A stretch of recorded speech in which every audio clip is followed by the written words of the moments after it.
amazing. The Kerfuffle Show. This is WMD.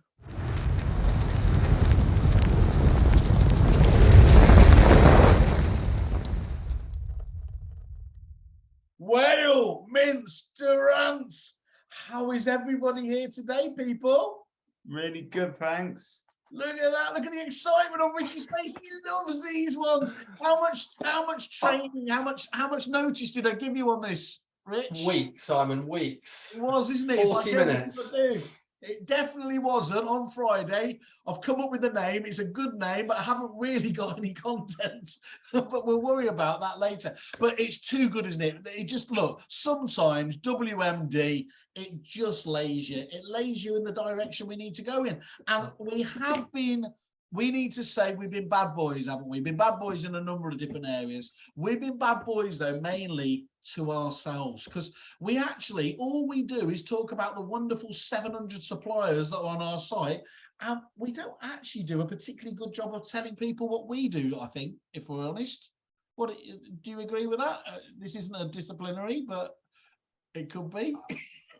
Can I have a member of my union come and represent me, please? No, you know I'm a big fan of Lynch. Don't go that way. Yeah, we don't, do we? I genuinely think we could do with actually letting people know, because we're doing a huge amount of things at the moment, and we're gonna start with the main three. Of course, people tend to know that we help out, obviously, with supplier advice, supplier inquiries, troubles with existing suppliers for estate agents. That's the most obvious one we've been known on. Secondly, we're known for Campus, what we term our agency version of Netflix, helping people on a training front. And then thirdly, probably least known, is we do a lot of consultancy with agents, helping out in a variety of different areas. So I thought this would be a nice way of us just talking it through and frankly showing off about how brilliant we are. But that'll hopefully you two will tone down the arrogance, because otherwise I'm gonna go to a very very humble. So yeah, I don't think, Simon, we talk about ourselves enough. So we talk about what we do for suppliers, but actually a lot of agents would still say, I've seen you everywhere. Yeah. What do you do? Yeah. And it's actually what we do behind the scenes which makes a business great, rather than what we're doing on the platform. I've almost had to just give up apologising to you on every meeting we go, don't I? Where I say, "Oh, I'm the Mr. Tumble of the character," but Rich is Mr. Detail. But there's some great stuff we're doing, and we need to be better at it. So anyway, let's kick off with that first one. The first and most obvious one.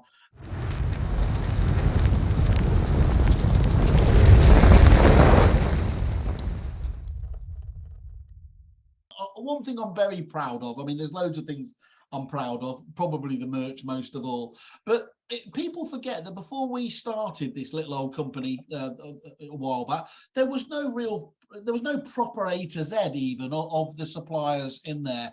Agents had a vague idea that there was loads of suppliers and prop tech out there, and we've at least brought it all into one place. We've categorized it, we've done it via solution. So if you're looking for the best sales progression outsourced operation there, you can go and have a good look. If you're looking for CRM, it's all in one place, and all wonderfully underpinned by the reviews part of the package, the platform, which keeps us honest, doesn't it? So as an innovative company, we've created the yellow pages of prop tech. Yeah. So am I saying now the print bill's gone through the roof? Well, on that point though, I think, and this might hook into something that we talk about later, but peer reviews are so important to us as Kerfuffle, obviously, but it is also important to other agents so that they can get a benchmark of whether or not solutions working for you. And one of the most common questions we get asked by an agent is, can I talk to another agent that has used this solution? And what better way of sort of doing that than getting reviews together? So it's essential that agents get into the habit of leaving reviews. They don't all need to be good, and they don't all need to be bad. They just need to be honest.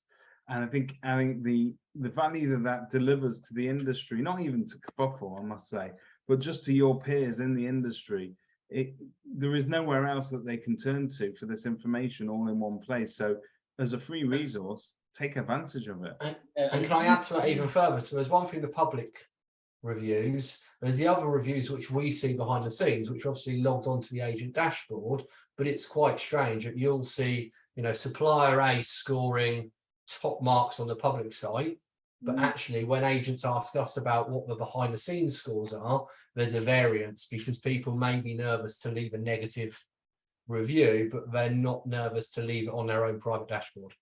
It's a really good point, that, Rich, isn't it? We need to sort of make people understand that a little bit better. Is that I still think there's massive value because everyone, you know, we never have anonymized, you know, reviews. So it's not like, you know, the loonies on Property Industry Eye comments page. They'll go off and stand behind some sort of, you know, some sign on. No, if you're going to say something positive, you're going to say something negative. You need to be able to obviously register and have that validated there.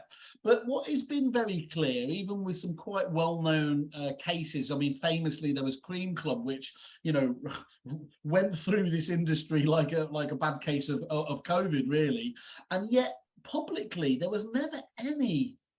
You know, on social media, there was, because of course the story was there was quite a litigious thing going on there.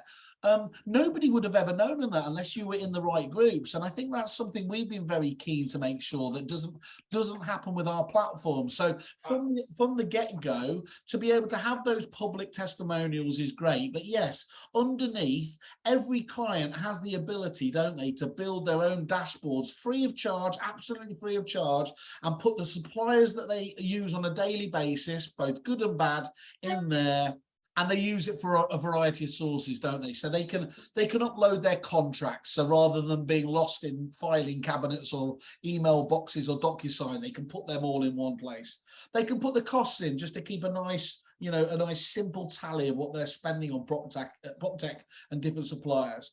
And crucially, of course, helping them on the management side of things, they can put when those contracts are up for renewal so that they can genuinely, rather than it's on the day of renewal and they just have to sign up, they can take time and energy and make the best decisions, can't they, about those suppliers that they want to rely want to go forward with. So I think there's 2 points from that. One point is the renewal date. What a lot of agents are now doing is a lot of suppliers are getting wise to, we don't want to tie people in for 5-year, 2-year contracts. But agents are also, historically, we may say, I'm going to try that for 3 months and see if it works. And all of a sudden, 18 months later, you're still paying for it and never reviewed it. So they're using the contract expiry date as essentially a review date for them to review that particular service or product, but they're doing it religiously. So they're doing it every 3 months.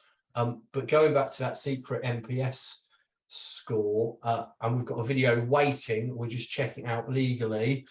ARPM, who obviously disappeared owing what seems to be millions of pounds of deposit monies. We have an agent on video ready to go live when we are prepared to risk hitting the button, where they phoned us 5 months before it publicly went into administration, and asked us if we had any positive or negative reviews for it.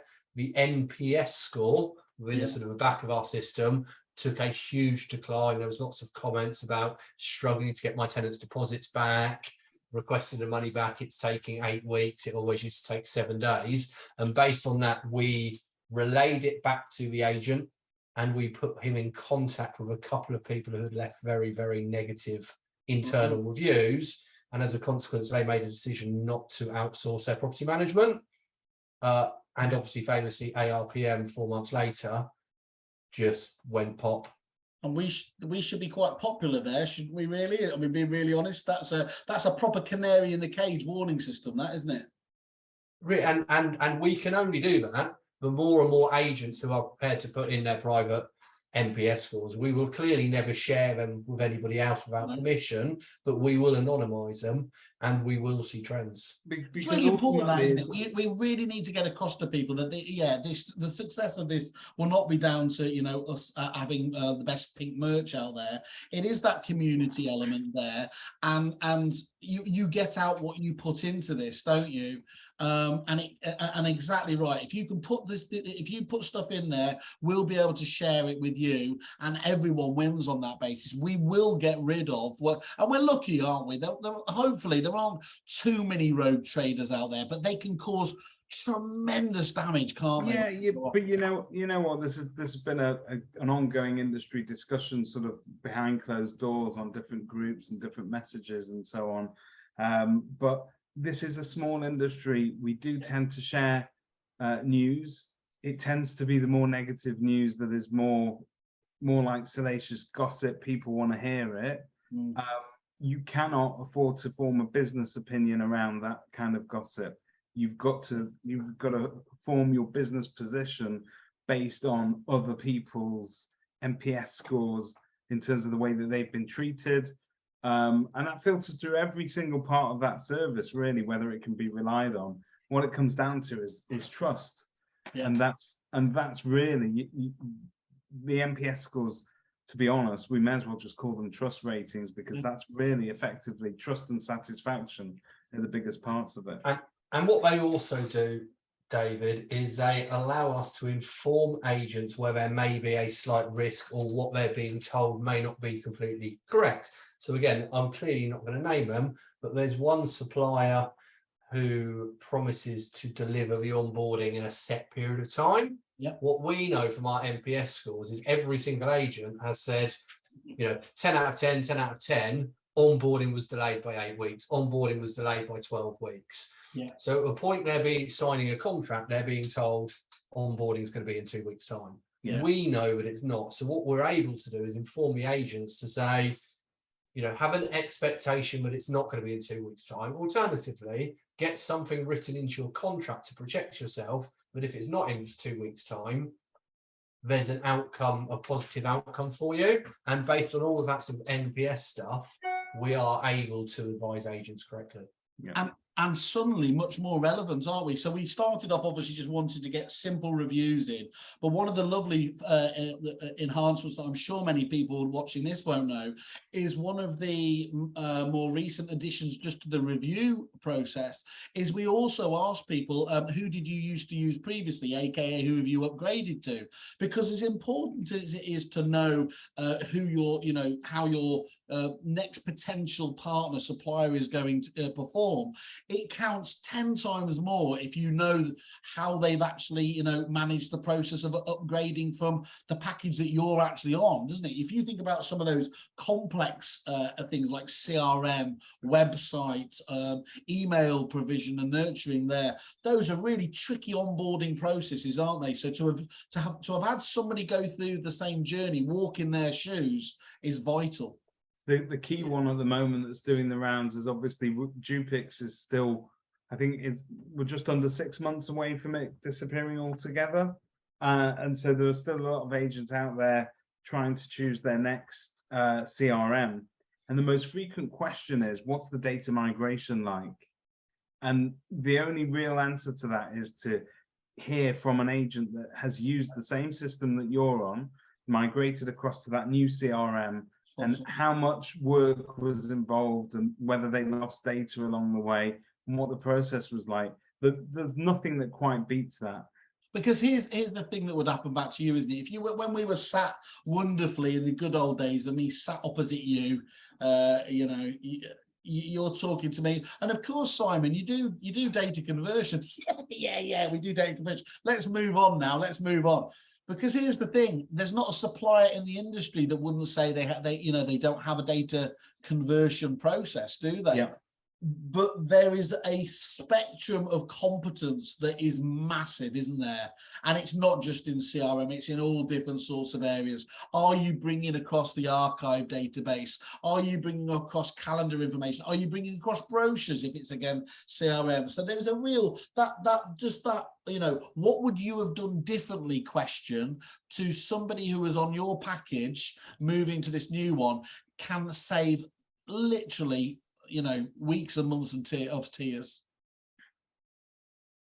Yeah, and I'm all about the tears. We need a few negative shocks to do this, but let's look at a couple of positives there. So our job is, as we said, we do these wonderful MOTs where people can come talk about their existing tech stacks, which, as we always say, resemble a Jenga pile ready to fall over. And we talk about how we can hopefully improve the ones that are not in a good place, or of course, if we can't better the position. We'll give them alternative suppliers, or we'll tell them if they haven't got a solution for a particular problem in their business, what tools they might want to potentially review. And so who's got, for me, a success story that they can share that we've, because of those MOTs that we've done, we've been able to help somebody out? And we don't have to name them, but it'd be nice if you can talk in a bit of detail. We've got some recent ones, and this one comes from, I was going to call them a single branch independent, but that doesn't really do them justice. They are, you know, it's an extremely large and mature business. But one of the things that all businesses in the state agency tend to struggle with is lead management. We've always struggled with it. Yeah. We know that everybody deserves a response. That's the standard line. Everybody should get a prompt response. And if you talk to people like Peter Knight at the Property Academy about what response time is acceptable, I think what we've all understood is that you're meant to communicate back with the customer in the way that they communicated with you. So you get a text message, you send a text message back. You get an email, it's clear that they want a conversation on email, you should email them back. And that what frustrates customers very often is when they send you an email, but you choose to pick up the phone, whether that might be more convenient for you. In actual fact, it's not what the customer wants. Generation Z will look at that phone as if, who the hell do they think they are? It feels silent, Simon, so they wouldn't hear it anyway. It is a massive generational challenge as well. So I think what's key is that obviously what makes our lives as estate agents a lot easier is the implementing lead management systems, so that we don't have to physically respond to each and every one, and that we've got some sort of natural filtering process in there, because as Richard will tell you, not every tenant inquiry was created equal, not every vendor inquiry is created equal, and there is a massive disparity, isn't there? We hear this all the time. There's a massive disparity just amongst the portal inquiries themselves as to what the quality is for both separated out into sales and lettings, and then into the different constituent groups. So it's really essential that if you want your staff to sort of work cleverly, and you want your teams to be most efficient, they need to have a system that will automatically respond to people. And perhaps actually the basic word we're looking for is to triage the inquiries, and work out which of those actually need sort of your personal care and attention. So this little stat that I'm going to give you, this is coming from an agent that has implemented that, and previously they were going through the same processes that we all were for many years. You get in the morning, you check that inbox, and you start to divvy up all those, you know, Rightmove inquiries, Zoopla inquiries, all the generic stuff that's also been put together by your own website. So there's a real mountain of inquiries, and that first part of the morning is always taken up with working out how many of those is Simon going to call back, how many are Richard going to call back, and also chasing actually that they've already done the ones from yesterday. So it's a massive kind of ongoing project, and we used to refer to it as air traffic control, because we used to have a lady, Gina, who sat in the office, and she would say, right, David, you've got 10 coming in now, Josh, you've got another 12, and this is what we had to do. Lead management systems take away all of that chore, really, and this particular agent has reported that they managed to sort of reduce the number of inquiries that they had to sort of physically deal with by a good 40%, but that actually led to them having their highest let numbers since basically coming back after COVID, which for a branch of their size is a ridiculous number of lets to get through. So it allows them to sort of laser focus on the inquiries that are going to result in business being written, which is superb in terms of ROI. But also, because they've got an instant response, they're meeting people's expectations who they may not ordinarily call, because, you know, out of the area, don't meet the affordability criteria, only leave a home number, probably aren't going to get a phone call back when they email info@estateagentoffice.com. Whereas what they're receiving on the leads management tools is that sort of autoresponder out, which could be a number of questions which would put them off potentially. Yeah. Yeah, and people have got to get it out of their heads as well that it's just the high street where their competitors are, you know, that they're being judged against their literally local competition. Often you're being judged against other people, you know, that are out there providing either a digital experience or whatever else. And so don't act surprised when you start getting 1-star, 2-star reviews if you've gone back to them 2 days later thinking how clever you are, when actually the expectation levels have gone through the roof now, haven't they, with what people perceive as needing to get a response to their inquiries. I mean, you're fine if you're competing with solicitors, I suppose, but that's one bad example. That's just it. I think we are sort of judged by an SLA now that we as an industry have set remarkably high. That we want it to be the best experience and as smooth as possible. And most agents, when you tell them the amount of time that you think they should respond within, they'll shrug their shoulders and say, look, that's ridiculous. But the point we're trying to make here is that let the tech do the heavy lifting for you. We understand that it is impossible for you to respond to every inquiry personally within a set time frame. Make sure that you have something in place that at least the customer feels like you're getting back to them very, very quickly indeed. Spot on. So it does that consumer experience, doesn't it? Meeting the now world we live in. My experience of it is what it also does is allows the agent to have better conversations, because essentially you can filter down. So, going in a sales business, the conversation you have, David, with somebody who is a local house to sell, not on market, who wants to view a property, will start and finish very different than the conversation you're going to have somebody out of area, not on market, or out of area sold. But you have to prepare yourself for that. Yeah. It's quite not the worst job in the world, is it? Being able to recommend nice solutions like this that kind of work. Well, another one which is interesting, I'll throw into the mix as well, because this is probably forms one of the most common areas of concern for an agent. Yeah. So when we sit down, we do an MOT with somebody, we will always try. Yes, we'll gladly sit through your entire tech stack and we'll make a list of it all and try and get it in order. But very often we'll ask you, what are your 3 pain points at the moment? Yeah. And always, if you give an agent an option to fill those top 3 slots, it doesn't matter how big an agent they are, how successful they are, one of those 3 slots is always going to be taken up with generating valuations and instructions, and they want to know how they can increase conversion rate. So this is quite interesting. It's not a new solution by any means, but it is a tried and tested solution that has been really probably one of the stars of the post-COVID era.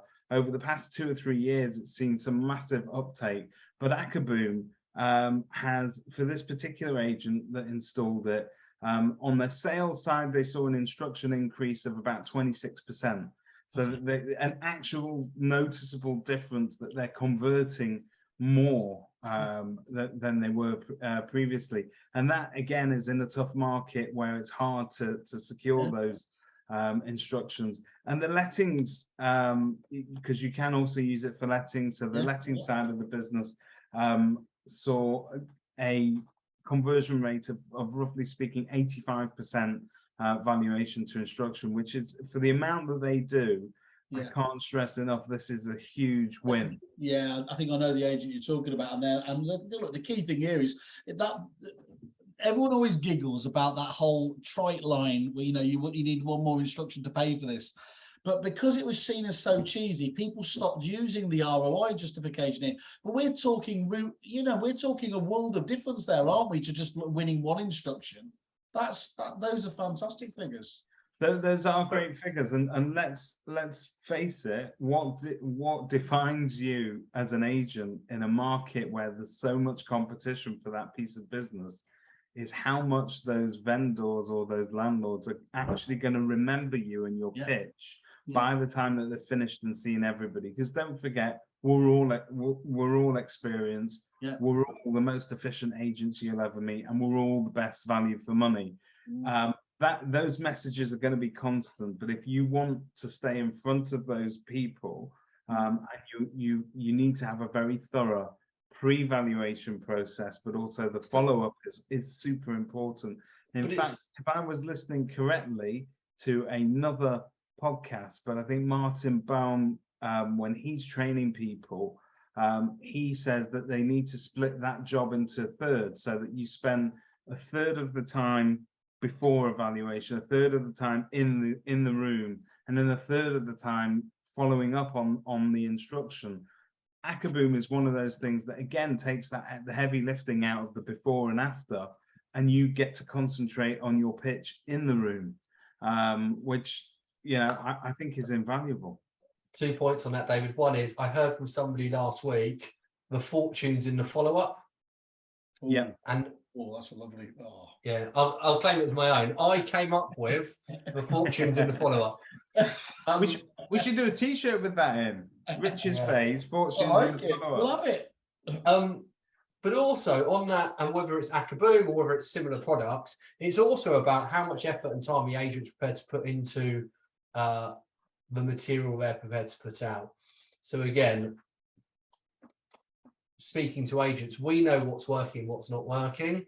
Clearly, lots of stuff is confidential, but I know of an agent who's used Akaboom, and what they've created is a series of documents within their valuation form around processes. So for argument's sake, what to do if your tenant falls in arrear, how to serve a Section 8, all of this stuff.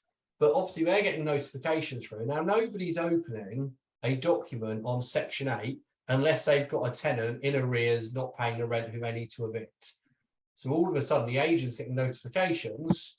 At times it's probably a good idea to be contacting that landlord. And you could do the same in sales, couldn't you? What happens at the end of your sole agency agreement? What happens if I haven't sold after my 12-week, whatever it may be? They've got to spend as much time developing the content as they do on the living room sofa. Spot on, absolutely perfect. Well, David, that's a lovely collection of recommendations there. So I think we've done that to death for this one. Now let's talk about training. Let's talk about campus.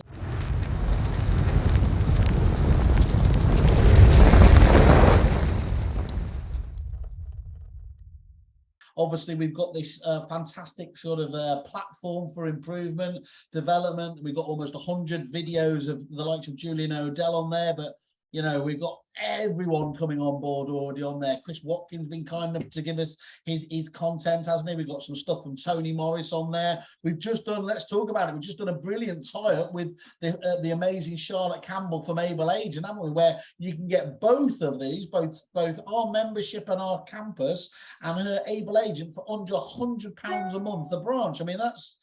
I mean, I know I'm biased, but that's pretty good value, isn't it? At that price, I'll have 3. Yeah, this isn't Greg's day. Come on, stop. Trying to stay enthusiastic. But it's okay. So talk about people. Everyone understands, I think, what LMSs are these days: learning management systems, training platforms. We've got one. Tony Morris has got one out there. The likes of Property Mark have got them. Everyone's got them. But the key thing is about the content, isn't it? The content and what you can do with this. So what have we got that we can talk about that we've been able to do? Rich, were you talking about one earlier about a particular example? Yeah, I think there's a couple of points from it. One is what we've tried to do with Campus is go outside of the standard agency, how to negotiate an offer, how to convert a listing, all of that sort of stuff, which is vitally important. But the world's changed, hasn't it? So you've got Paul Long doing half an hour on retargeting on Facebook. Yeah. You've got the guys at PVS telling you rules of thirds on where you should be standing, where you should be displaying text. Yeah. So there's lots of stuff which is really, really important, but I'm not convinced there is a training course or you can hire a trainer to be. What I think you're referring to is we've been working with an agent whose biggest challenge is they understood the importance of training. Yep. They really wanted it, but to get anybody to do it was really tough. Getting their staff to do it. And actually what we've developed is they've got the usual issue of staff retention at the moment.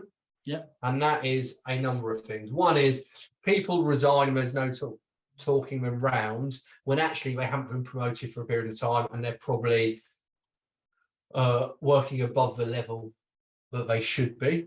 Yeah. But also you'll get people who have been working there for 3 months saying, I want to be an office manager, and unless you promote me, I'm going to leave. Yeah. And what we've worked on with them is a really clear roadmap of what each role looks like. And they've incorporated training and campus on that. So, for example, if you are a junior negotiator, they believe it helps with their recruitment process where every role has a defined progression. So David's coming in as a junior negotiator. How do I get to be a branch manager? Well, actually, you go from a junior neg to a neg, you go from a neg to a lister, and. Well, what does that consist of? And it is clearly defined and outlined. But part of that may be, for argument's sake, to get from a junior neg to a neg, you need to have been trained, you need to be working here for 12 months. You need to have, I don't know, accompanied 100 viewings, tied up 1,500 offers, agreed 50 sales, whatever it must be. But what they've also incorporated it into is you must have completed course 1, 2, and 3 on campus. But then what they're also doing, which is really nice, is they're creating their own campus content. So they're able to do them. So this is one of the lovely things I like about it, isn't it? This isn't just a thing. This is our worldview. Agents themselves can essentially have their ring-fence version, can't they? Yeah, we used to play a game in our branches a long time ago. We called it branch bingo. And every morning we'd go into a branch and there'd be 50 balls, each with a number. And each number was a question. So that number might have been, right, David, pick a ball. 26. 26. David, if you are living on High Street, what's the nearest bus route to get into the town?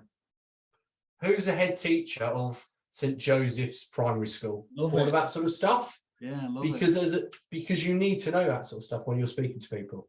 Yeah. And what they've done, that's a skill that is so overlooked. That local knowledge is what makes you that local agent. Yep. So what this agent have done is they're using campus, they're using it as part of their development roadmap, which is helping on recruitment, but also retention. Because when David comes to me in 3 months' time saying, I want a promotion, that's brilliant, David. Have we met the requirement? No, you haven't completed this quiz, you haven't done this, you haven't done that. But also they're adding their own content, which encourages that training mentality in their business. You know what? On a side note, Rich, I think it's probably something that we don't do enough in the industry. It is that when we do get new recruits, we should give them a roadmap so that they understand how you get from A to B to C. I mean, in the old days, I think I remember somebody said to me, if I worked hard enough, I'd be able to drive a BMW 3 Series one day. Oh, nearly there, buddy. But the point is, that means nothing to me as a young junior neg working hard. Yeah, we know we're going to have to work hard. It's part of the job. But in reality, if somebody had come along and said, actually, David, once you've completed this set of competencies, we'd like you then to move on to look at this. It's a very clear progression. What they've also done really well is they have given salary ranges for each role. So again, if David is a junior negotiator, and again, completely making up the numbers, his salary range may be 16 to 22 with an OTE of 35, whatever it may be. And then David's not going to come up to me within the first 6 months saying, I know I haven't completed quiz 1, 2, and 3, but I want to earn 25 as a basic. The conversation is, David, we'd love to pay you 25. We can't wait for it, but you need to progress from a junior to a neg, and you know what you've got to do. And a lot of that is to do with training and development. You've told us. And it's the whole point, isn't it? No one can be in any doubt. It's the expectation level. It's all transparent and everything else there, rather than that of feeling I've been passed over because of X, Y, Z. And it replaces that old fear that if you train somebody up, then basically you're just training somebody up for the competition. But I suppose if you are acknowledging their thirst for knowledge or perhaps to attain a new challenge and a new role, well, then you're not necessarily just training them up so that they go and leave to go somewhere else. You're training them up so that you can utilize it yourself. Yeah. That was the old Richard Branson quote, wasn't it, though? Was it? What was it? Train people well enough so they can leave, treat them well enough so they don't want to. That's what you're talking about, isn't it? Really, is make sure you actually put it in. Okay, that's great. That's great stuff there. Right. Well, let's get to the final element of what we do then as well, which is as our core skills, I would say, around the consultancy side of things.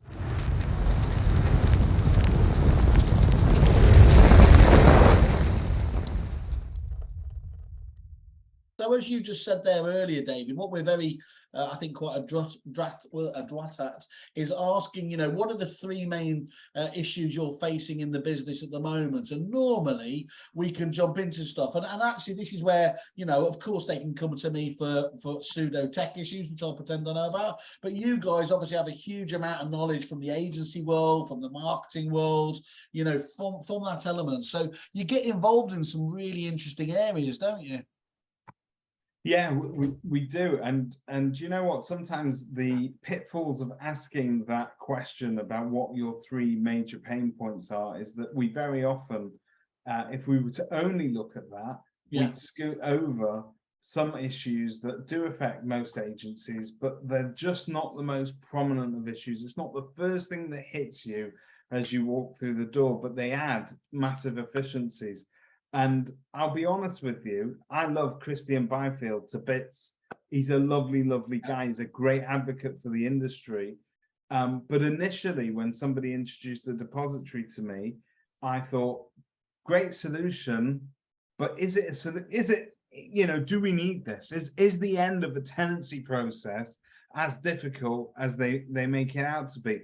And actually, the feedback that we're getting from some agencies that yes, that sometimes squabbling over what happens to a deposit at the end of a tenancy and what needs to put together all the proof and to negotiate, mediate between the two sides, that yes, in actual fact, that is something that takes up a lot of time. Typically, at the part of the process where the agent isn't actually earning money. Yeah. So you want to sort of often overlooked. And if you could shrink the amount of time that you spend on it, then that maybe is the key to you not running a lost leader, which is effectively what that end of tenancy process has always been about. And so we've got, this is now just a very obvious plug for something that's happening this Wednesday, and this Wednesday at 12:30, we've got a live webinar that is going out. It's with the depository, but it's with the three of our major inventory suppliers. So you've got some great names in there: No Letting Go, Inventory Hive, and Inventory Base.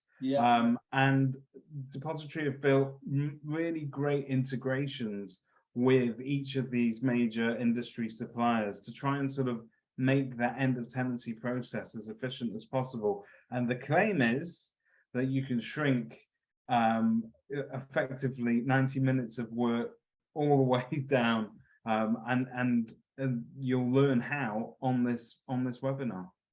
That doesn't work. That doesn't work with the misses as well, does it? 90 minutes down into 5. That'll be amazing. We can make it shrink. We can make it bigger. Whatever you want, Simon.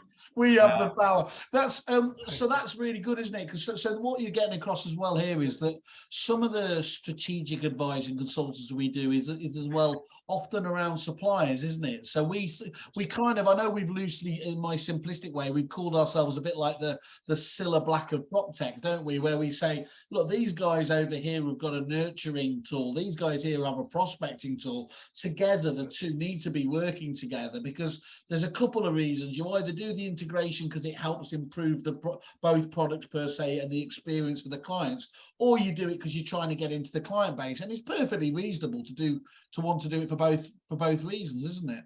Yeah, and I think what comes from most MOTs when they, when we ask them that question, the answer, as David alluded to, is always, more instructions, more revenue. And actually the solution isn't necessarily always a product which generates more instructions, supposedly. It's actually the solution is by streamlining lots of other parts of a process, which will give you more time, or your staff more time for revenue generating activity. And rather than looking for that sort of golden bullet, it's look at all of the other areas where you can improve service, improve consumer experience and user experience, and then use all of that saving into the revenue generating. That is the key. I tell you what sticks out for me there, though, David, as well, and Rich, when you're talking there, is it strikes me as well, Christian and the depository is another great reason for our existence, and another thing there.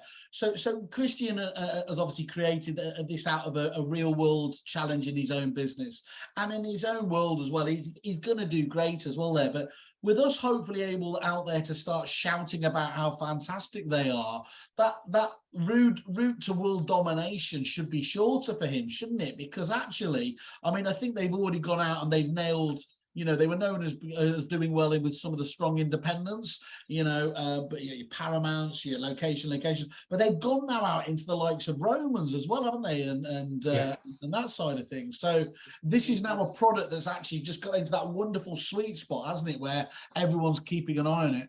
And this is a big moment of kerfuffle honesty. One of the issues that we struggle with, and we need to promote, part of our role is to promote what it is that the suppliers are doing and to get that message across to the agents. One of the things we struggle with is where the solution is niche, and it's not just lead generation. Is getting that message across, because that's equally, sometimes, as Rich says, it's equally as important as the lead generation activity, or at best actually frees your staff up to be able to go and do what Tom Panis would call dollar productive behavior, and that's what you want. And another area that we touched on this week, in fact, we recorded something with the guys over at Patterson Auctions. Is that, again, it sounds counterintuitive for us to be having conversations in the middle of the biggest sort of buying frenzy that the market has ever seen the past couple of years. Why would you consider, as an agent, auctions as opposed to private treaty? So all we read about in the newspapers is record prices being achieved. The dreaded best and final is a regular fixture of most estate agency conversations these days when they're managing sales. But this conversation that I had with Richard at Patterson is actually quite an eye-opener, because the truth is we demonized auctions wrongly within our kind of private treaty world, because we've seen them as competing with us, as opposed to something that we should actually embrace and bring on as part of a solution. And as Richard will tell you, any offer that you get on a property, even when you've done your best and final process, that you've got no real way of knowing that you've picked a winner that's going to stay all the way to the end, and they're not going to chip you and so on. The only way to do that is to get to exchange of contracts, and there is no process within the industry that tackles that age-old question of getting people sale ready. You've got your auction pack prepared, you've got your searches done, you've answered all your inquiries up front, but to be able to actually exchange contracts once the hammer falls, you can't beat it. I agree with you. To me, I mean, I know I'm not from your world, but it seems just every business, when I've seen it, whether it's been over here or obviously over in Australia, where the land of milk and honey, as it were, there's just so much to like from that process too. So to have guys like Patterson's leading you down that, you know, that path that they themselves went down is pretty much a no-brainer. Yeah, I mean, these are solutions, again, put together by sort of ex-agents, so they understand what the conversation with the vendors like. And we understand also that the tone of those conversations are likely to have to change over the next 6 months as the market changes. So we need to just make sure that this turned out to be an educational piece more than anything else. And in actual fact, it's going into our campus system, because I think that unless you're educating your members of staff on perhaps the advantages of auction, then how on earth have you ever done your duty under the Estate Agents Act? You need to make the vendor aware of all and any means of disposal. And you don't need to see it as a threat. You just need to add it to your collection of skills and things that you know that you can deliver. So there are a ton of great auction partners out there. By no means are Pattinson's the only ones. Yes, they are a very safe pair of hands, and they're a great. They've got a great reputation, but there are a load of others out there as well, and it's a sector that genuinely doesn't get enough love from agents sometimes. So it doesn't get enough. And you're absolutely right there. So whilst everyone again for years just focused with literally just laser focus on the online agents and shouting at purple this and purple that and everything else there, and you know, some rather silly claims of this was going to be 20% of the market, 50% of the market. What people missed in all this was where auctions was going, wasn't it? Was on a geometric increase in terms of, and unlike online agency, you can't see a similar fallback like that, can you, in the world of auctions? Because again, one of the lovely things that we have as an option, sometimes we don't manage to get around everyone, but we will do hopefully over time, is the guys invited me in there and showed me the setup. And sometimes you never know whether it's going to be like a, you know, like the Wizard of Oz, and it's all this, on the face of it, it's like a right move operation, but it's actually, as I said, one guy hidden behind a curtain. They have put so much time, energy, and resources into making that such a hub of activity. And whilst, you know, you have to go into it a lot deeper than this, ultimately, if you ask any agent what the biggest problem at the moment would be, it'd be multiple offers on every property. Yeah. And the time it takes from sale agreed to exchange being 16 weeks. Yeah. And auction, accepting that not every property is suitable, auction solves both of those issues. Yeah, straight away. And do you know what the other single biggest factor that is plaguing estate agents at the moment? This is based on quality conversations that we're having with agents up and down the country, but fall through rates are at an all-time high. We've got some valuers out there, so surveyors that are getting nervous. So we're seeing a lot of things being returned on valuation. We're also getting buyers the sense that there was something that was driving them during that whole stamp duty frenzy. The fact that if they didn't secure something, they were going to really miss the boat altogether. Yeah. That sort of pressure is no longer there. So the propensity for a buyer's head to be turned mid-transaction, either by something new that's come to the market, or just by getting the sort of last-minute jitters. How many, you know, news headlines do they need to read about cost of living going up before somebody that is in the process of buying a house goes, hang on, guys, should we just look at this again? And so if you want to avoid that happening, again, auctions are great. It knocks that whole question of fall-throughs off the agenda altogether.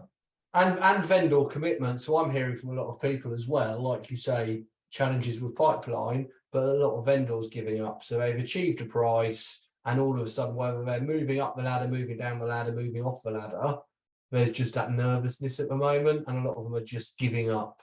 So auction is a way of getting a degree of commitment. And I would argue, whereas one of your arguments might be that auction narrows the kind of buyers that you can talk to, I'd argue that the ones that are able to compete in an auction scenario are ready. They are literally ready to go. And again, bearing in mind that not every property will be suitable for auction, but a vendor that is willing to go into auction, again, is a committed seller. So really, there's nothing that beats it for an estate agent's peace of mind sometimes as well. So an interesting results. If I were to sort of do it, in fact, I might do that as part of one of my next shows. We might do auction or private treaty, because if I said to you, okay, let's do it now, Richard, I would like you to close your eyes, please. Go on, you. David, we've played this game before. Close your eyes. Close your eyes. Come on. Isn't that what we're doing at the stand at EA Masters? No. It's something different. Okay, Rich, close your eyes, and I want you to describe to me what a standard auction property looks like. Ultimately, you're going to suggest a rundown, windowless, terraced house where the slate's been taken off the roof, aren't you? That's your perception. Sold to the man over there.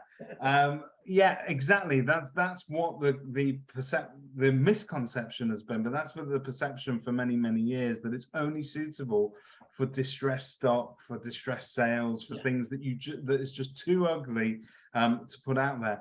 But actually, during this conversation that I had with the auctioneers, they reported some recent successes.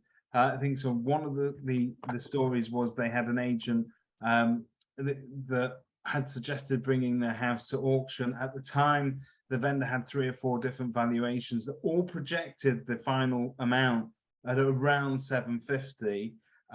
This agent decided that they were going to take it to auction. They did. They achieved something in the region of 810 in the end. So really sort of, you know, blowing out the water all those misconceptions that taking it to auction is actually going to leave you short rather than maximizing it. So some really interesting results there on what you would almost call premium properties. Yeah. But I keep coming back to this whenever, and it's not me just doing the old showing off when I went to Australia to watch the Ashes and then managed to remember to see an estate agent so I could claim my expenses. But I remember talking to the owner, one of the owners of James Connell from Marshall White, who is, along with Jealous Craig, who is the leading agencies down in that Melbourne, very strong down there. And he came over here and he just couldn't believe what he called our broken system, and that's all there. But one of the things I think he was talking at the time, it was when Vince Courtney was at Romans, he said, look guys, he says, you seem to have this impression, probably because, you know, people the likes of Simon Whale and Josh are over here saying how brilliant it is there. But you're talking as if we've always done auctions and that's all we've ever done down that eastern coast of it. He says we've had to educate the public over the last 20 to 30 years, and that is the timescale you're talking about it, that yes, it isn't just it isn't the castles or the crack dens that you're getting rid of. It can be, it can be right for many different sorts of properties there, and it's that as it gradually then starts to take place in the public's persona as just being another one, that's when the magic really happens. I think it's two points there. I think we need to, as an industry, probably get with it and start to inject some glamour into auction, the way that the Aussies do. I mean, You've watched Selling Sunset as well, haven't you? Yeah, well, that's something genuinely that they do really, really well. I mean, nobody beats the Aussies for vendor-paid advertising and promotion that they do out there. And it doesn't hurt, Rich, that every day looks like summer. And you've got some great... I always love that, like it never rains in Australia. It's sort of like, what do you do? Well, you know what? They come inside the house. But they famously, if you watch some of, I've only ever seen Panos do this, but I'm sure other auctioneers do, where they stand outside the actual property in the middle of the street, and you've got a very interactive auction process there, but it's very dynamic because it's very pumped. Oh mate, I've almost bought 4 properties over there, and I only stopped by for a cup of coffee. So yeah. Okay, but I think we could do that here, and I think also what we need to do is educate buyers that auction doesn't hurt, because some people will hear auction and go, oh, there's no way that I can compete at auction because I need to get a mortgage together. So there are auction processes these days that allow for people to have an extended completion time so that they can go and get conventional lending on it. So it doesn't have to be that kind of unconditional hammer down either. So we can tailor the process, but it's certainly something that needs, I think, more thought. But we could do with bringing it indoors and kind of making it our own as agents, because you've got to have a chat with Luke. Surely Luke's got to be bang up for doing that down at Knightsbridge, hasn't he? Come on, he's done everything. He's nicked everything else the Aussies ever had to do. I'd love to see people auctioning properties outside the actual property in the front garden, but I think our laws restrict that kind of salesmanship. But hey, maybe. Okay, never mind. Okay. Well, look. Anyway, that's a brilliant resume over that whole auction one. So I'll be keeping an eye out for. Did you say Wednesday then? This Wednesday? Well, so the depository one is Wednesday at 12:30, and the Patterson one should also come out this week. It's a series of discussions that you can sort of keep up to date on. And again, no one's trying to sell you anything. If you want to sign up to something, you can do.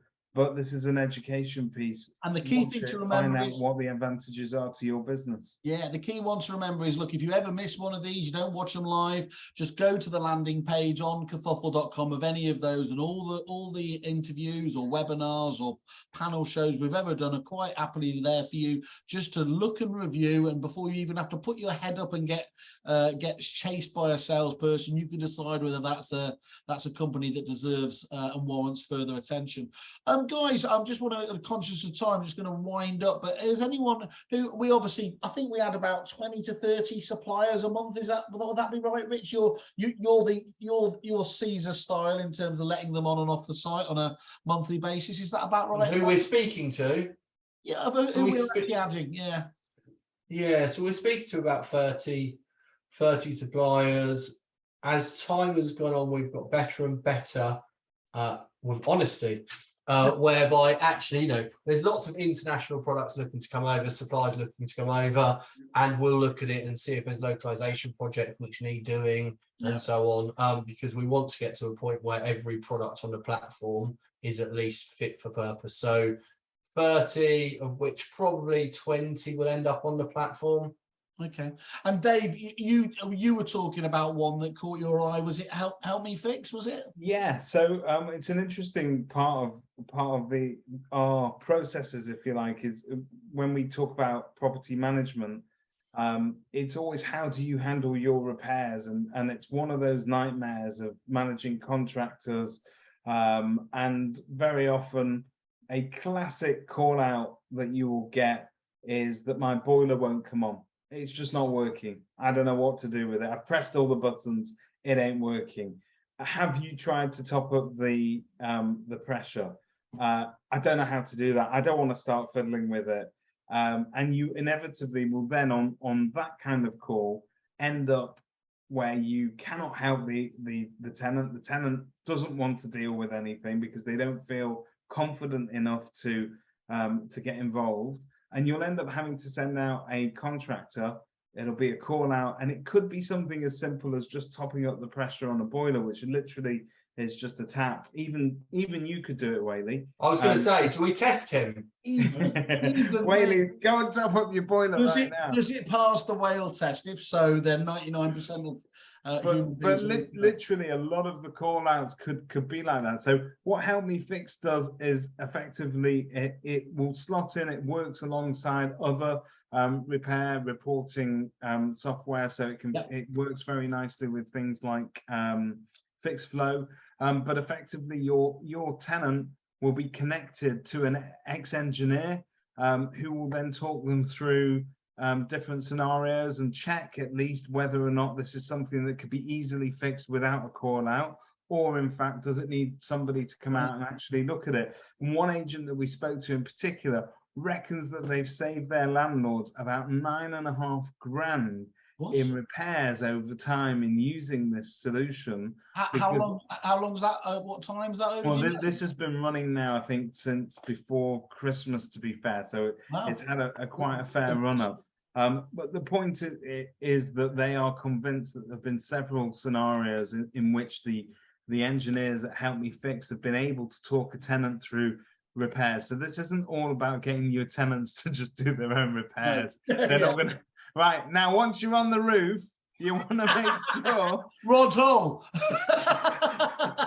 Exactly. So clearly, I want to point out to all the viewers at home, don't try this on your own. You must do this under the guidance of a professional engineer. But basically, they have got people with multi-disciplines in terms of various different bits of that contracting process. But it allows all of your repair requests to be properly verified by a human being, responded to on the app. It's dead easy to use, and it sort of seamlessly integrates. So I actually like this one because it's one that perhaps visibly isn't adding to your bottom line necessarily, but what it is doing is it's definitely enhancing customer experience for a landlord. It is definitely saving your landlord's money. And I don't know many agents that can claim to have saved landlords money in the longest of times. Yeah. And look, well, because you know, if you think about it, £9 isn't actually an awful lot of money. If a call out charge is 100 quid, that's only 90 call out charges, isn't it, over a period of time? And my guess would be you could potentially even upsell that to your landlords, couldn't you? That premium plus managed survey. No, it's lovely. I think as a landlord, I would also go to bed at night thinking these guys do get, they want my tenants to be happy, but they also are trying to protect me as much as possible. And they're doing their best to verify what is a genuine repair and what is actually something that can be very, very safely done at arm's length distance over the phone at home. Two things. First of all, it is EA Masters Supplier of the Year voting stops in just under 3 weeks now. So August the 19th is the deadline day for it. Don't make sure you share your love. As you said, this only works if you let people know who's good, who's not. Everybody who puts in multiple suppliers on there as well, we at Kerfuffle have said that we will build you a free dashboard where you can, you know, the most important thing is getting the right tech stack, but you can make some really serious savings as well. I think it's well known. There's a couple of videos out there with the amazing Spencer from Paramount, where was it £65,000 he was able to save over the course of a year, just through best practice of looking what's in your tech stack, looking what's not necessary, looking at what's duplicated. And we'll build that for everybody who goes in there and puts in multiple suppliers on that voting. So go to kerfuffle.com/EA Masters, and there's a list of around 700 suppliers, so you do need to wait for it to load. And please give your net promoter scores, or what did you call it, your trust ratings? I much prefer that. I like it, yeah. So trust rating 0 out of 10. You've got someone that you dealt with and that you genuinely feel they've got your back, shout about it, let the world know. And then can I finish, if this is okay, with one of my lovely enhancements on the site that I had to fight Richard for, because he said it was an act of arrogance and ego, which I took as a compliment. So a challenge. He said, would it deliver us any money? And I said, as if that's what I did Kerfuffle for. So this is the key industry influencers. Okay, can you see that okay on your screen? Okay, I can. You could, okay, so this is where we've got the great and the good in there. So we can go here, we can sort via alphabetical, you can sort via supplier, via agent, you can share this to your friends. And what we're trying to do here is just encourage people to, first of all, let us know who they think should be on here. So if there's somebody there that's been a major part of your life within the industry, has influenced you, let us know. And as long as we deem them that appropriate, we'll happily put them on here, and sometimes we'll do an interview as well to thank them for the time. You can go in here, we have the wonderful Frank Webster of Finders Keepers in there, just so you can see all the information about Frank in there. When he's done blog articles, you can see who his who his favorite suppliers are. I always think that's quite interesting to be able to go through and see who the most important people in the industry back. Also, which books have inspired them, and even down to quotes and things like that. But now, one of the things that we've just added, we've had that kind of leaderboard of key influencers in there for some time. As long as you log into the site, which again is free of charge, you can actually vote for these people. So we're going to have who's hot and who's not. We're going to have the Simon Bradbury top 30 list. We're going to have the Simon Whale top 100 list. Don't come back to us and say, oh, Richard Durant, he's not an influencer, I don't think he should be on that list. You should come back to us and tell us who does feature. Tell us who your heroes are, who inspires you, who helps you along the way on a day-to-day basis, because I think that is exactly right. If you think Heather Staff deserves to be in there, Heather's, look, we've just launched this, so people are wanting to vote. So we are going to be doing a key influencer leaderboards, and that's been my dream for how long, Rich? At least 3 years. See, but only because you wanted yourself involved, and that's the biggest argument we've had. Even my arrogance, I haven't put myself on there yet. You said, "Can we code inspires you?" He said, "Can we code it so I always win regardless?" That was what the argument was about. Now, that's made the next bit really awkward. No, it hasn't. Okay, guys, there's our first episode of the Kerfuffle Klub show. WMD, Whale, Mince and Durant. We hope you've enjoyed it, and we will be doing these fairly regularly from now on. What's going to be coming up next time, which I can tell you the suppliers are going to be pouring over, are our very first awards, aren't they? So I am particularly excited after, as they say, Simon Whale is never more than 5 feet away from an award. So this time we're going to be giving them out, and there are some there's some surprises, and then there's some really well-deserved businesses in there as well, aren't there? So watch out for the next show where we'll be talking all things awards. For tonight, thank you, gents, for staying on so late. Mr. Mince, Mr. Durant, thank you very much. Much love. See you soon. Sayonara.